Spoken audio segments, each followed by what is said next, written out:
Hello, everyone.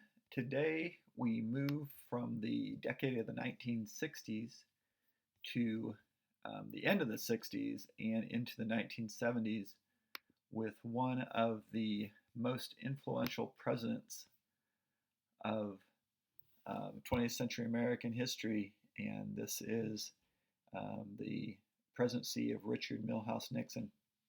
Um, Elected to two terms, first elected in 1968. A very turmoil-filled time in America. So many different events taking place of turmoil and conflict, Vietnam War, civil rights, all the dramatic social changes of the time, and that becomes a big component of President Nixon's time in office.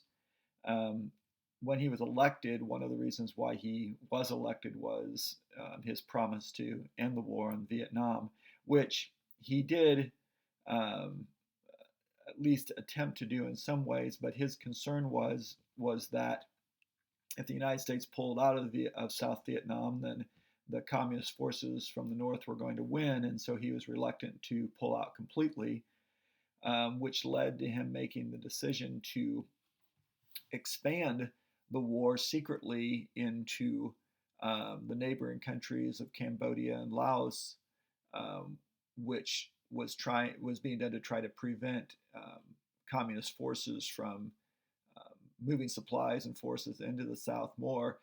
Unfortunately, it basically expanded the war secretly, and once it was discovered that that's what was taking place, and he ordered continued bombing of North Vietnam, an air campaign.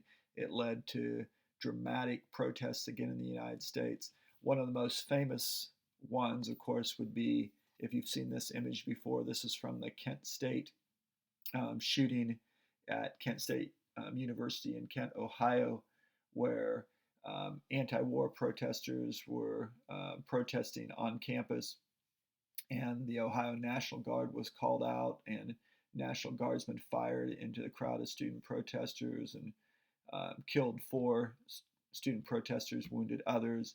There were other campus protests just in that same several-day time period, which led to killing of students. And in fact, this is when the big riot took place at Kansas University in Lawrence, when the Union was set on fire, and National Guard troops and police were called out into Lawrence as well. So that's a very interesting component of the time. If you look that up online of the KU 1970 riots, you'll see a lot of interesting information about that. In fact, we're just right at the anniversary of those events taking place. But the Vietnam War was, of course, a big part of the problems that Nixon faced.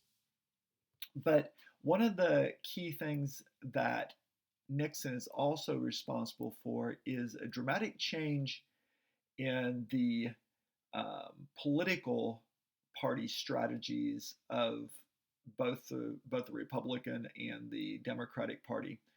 And I've included with this lecture a short summary of this idea of the shift in party politics. And one of the big shifts that starts to take place is that the Republican Party during the Nixon administration starts to become much more of a party of conservative values, particularly supported by white voters.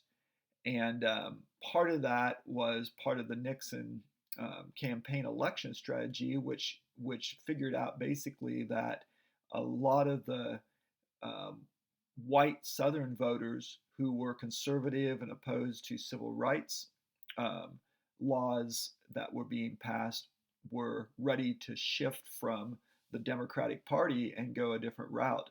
And the Republican Party is going to start courting those angry white Southern voters and start to convince them that they should join with the Republican Party by pushing more conservative types of legislation, which you can see some of the things here.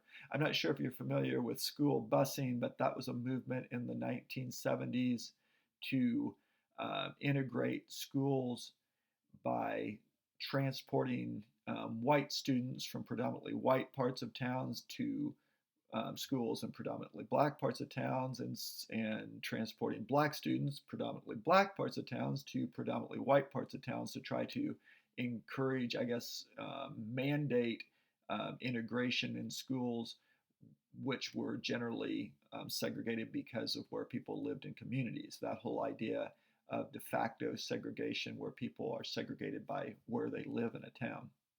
And this is a big part of the shifts in the political parties that take place that are still a big part of politics today. I've included um, with this a separate summary of this idea of the shift of political parties, which is a big part of understanding American politics today. But it begins with this concept of the Republicans' use of what was called the Southern strategy. The Nixon years were also characterized by terrible economic problems in the United States. We're seeing, of course, now this big decline in our economy because of COVID-19.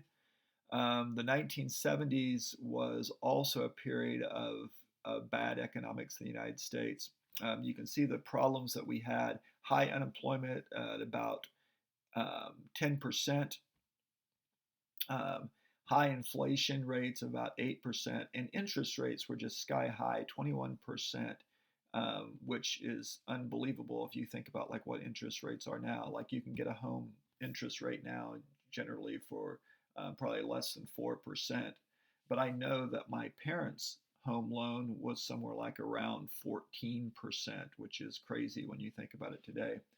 That in continuation with one of the big economic problems that the United States faced, which in 1974, the Organization of Petroleum Exporting Countries, big oil producers, mainly in the Middle East, placed an oil embargo on the United States, which cut off 25% of American oil supplies, led to huge gas shortages and a lot of dramatic changes in the United States that still have impact today.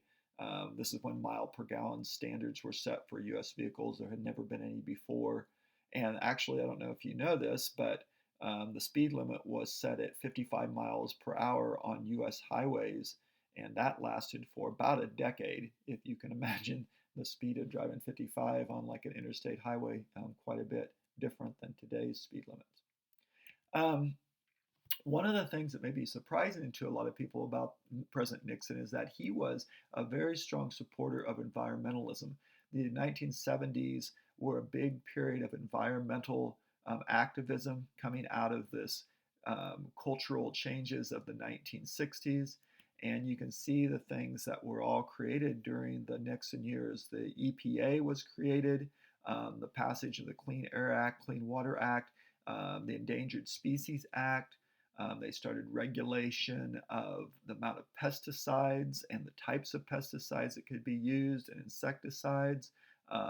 All sorts of new laws put in place to try to protect air, water, and soil in the United States. And that's one of the huge legacies of President Nixon's time in office. The other big legacy, or another big legacy, is his foreign affairs policies.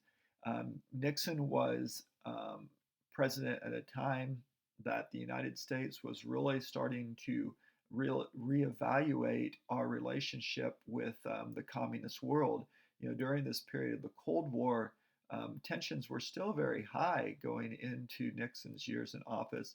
And one of the things that he does is he dramatically reaches out not only to China, as shown here, but also to the Soviet Union. And the United States is going to open up relations with China, which of course has dramatic impacts on the United States today. This is the first time in the modern age when the communists were in power that the United States had officially open diplomatic relationships with that country.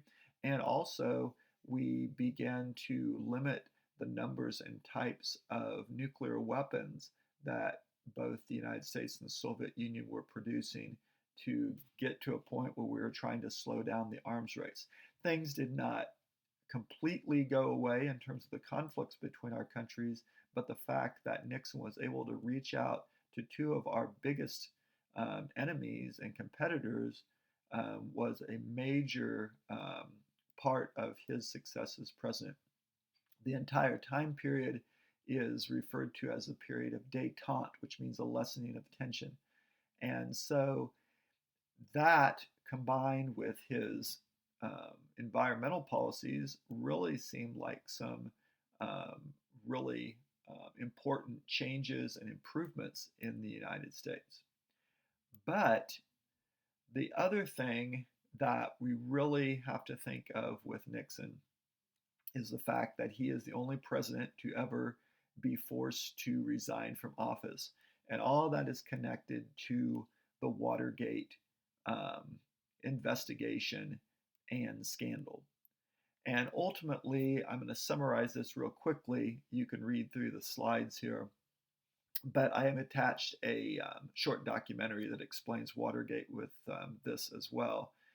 Basically, what Nixon was trying to do was use his presidential power and abuse his authority as president to try to track down information on the Democratic Party and Democratic Party candidates that could potentially help him win re-election.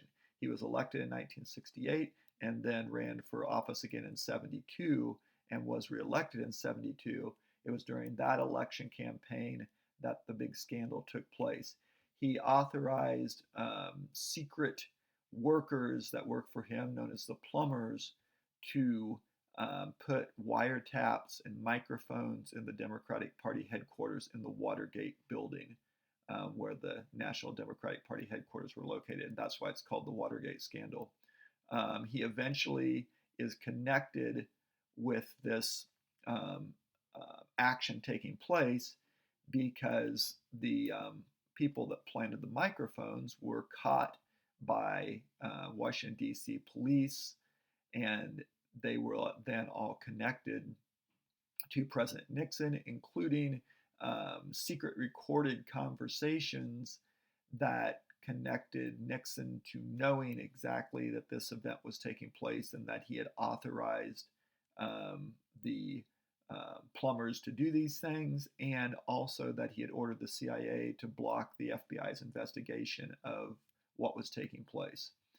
He becomes the only US president to ever resign from office. He was going to be impeached and very likely removed, and his impeachment was supported by both political parties, both his own Republican Party and the Democrats. And he knew that he was going to be removed from, or that he was going to be impeached and found and brought up on criminal charges, and so he resigned before this could happen. And he was never prosecuted for any of his actions because his successor, Gerald Ford, who became president, was then able to pardon him for the charges against him, and so he was never prosecuted. Very interesting president. So much that happened during his presidency, and you have all the Vietnam War, civil rights issues that were still going on strong in the country at that time, and then plus the fact that he is our only president to ever resign has put him down in history as one of the most interesting, controversial presidents. And the reality is, had he not had Watergate take place, I think he would have probably ended up being one of considered a great American president. But now he goes down in history as one of our worst presidents in terms of his criminal activities.